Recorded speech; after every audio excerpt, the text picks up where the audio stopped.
Muitas pessoas ainda confundem astrologia, numerologia com ciência. Por que essas pseudociências são tão conhecidas? Eu acho que, fazendo talvez uma incursão até um pouco arriscada aí em antropologia, ou no modo de funcionamento da mente humana, as pessoas gostam de explicações simples, rápidas. A gente busca isso, a própria ciência, de certo modo, né? A famosa navalha de Occam é isso, né? Você buscar as explicações mais simples são preferíveis às mais complicadas. Mas o que a astrologia oferece para as pessoas? Uma explicação simples, né? Quer dizer, são os astros, e é possível ler os astros. Os astros vão explicar por que eu sou infeliz, ou por que ontem meu dia não deu certo, coisas desse tipo.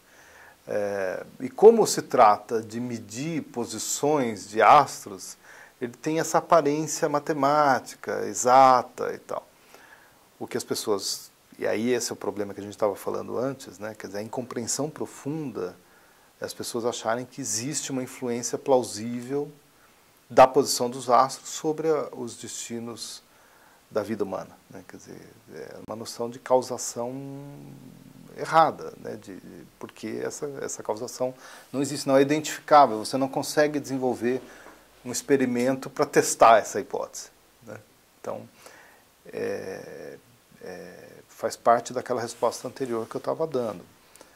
E eu diria que a razão é essa busca de explicações simples, fáceis, definitivas sobre os mistérios da vida, né?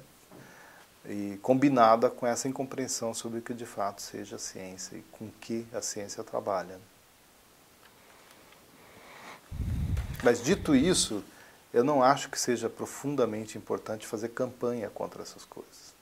Vários pesquisadores envolvidos com divulgação científica acham isso, que é uma das missões, talvez a missão fundamental da divulgação científica seja combater essas visões.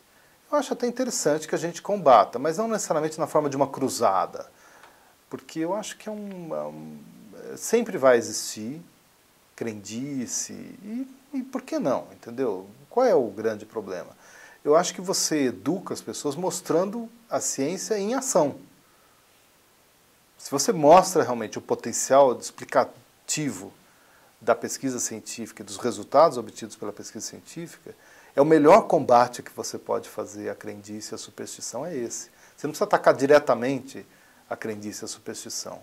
A superioridade da ciência é evidente como capacidade de explicar o mundo. Então basta, na minha opinião, que você mostre esse potencial, esse poder da explicação científica para que ela, com o tempo, acabe se impondo. Existem, evidentemente, algumas situações em que é necessário fazer um combate direto, né? Quando você tiver um prejuízo aí social ou cultural muito grande, como, sei lá, ensino do criacionismo em escolas públicas. Aí é uma outra história, né? Eu acho que em alguns casos, sem dúvida alguma, esse combate, mais do que se justifica, ele é necessário, né? Mas eu diria que, de um modo geral, eu não sou muito adepto dessa visão combatente de divulgação científica, como vamos eliminar a superstição do mundo, sabe? Eu acho que não é por aí. Ou muito menos combater a noção de Deus, como o Dawkins se dedica, né? O Richard Dawkins se dedica aí com esse livro Deus, um Delírio, que é um bom livro sobre vários aspectos, mas que, a meu ver, é equivocado por princípio ali na motivação. Acho que, para que você combater a ideia de Deus?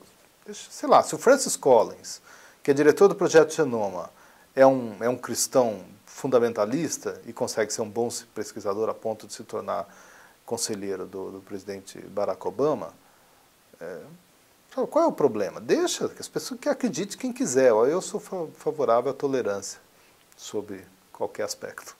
Mas essa luta do Dawkins contra a religião não tem a ver com o contexto político que estabelece nos Estados Unidos, no caso de que isso muitas vezes interrompe algumas pesquisas científicas, né? Não sei se chega a interromper, sem dúvida é um problema, sobretudo nos Estados Unidos. Agora, o Dawkins, primeiro, ele é britânico, né? Não é uma questão, talvez hoje seja mais uma questão na Europa, mas certamente não era até um tempo atrás, era mais uma questão americana, a questão do criacionismo.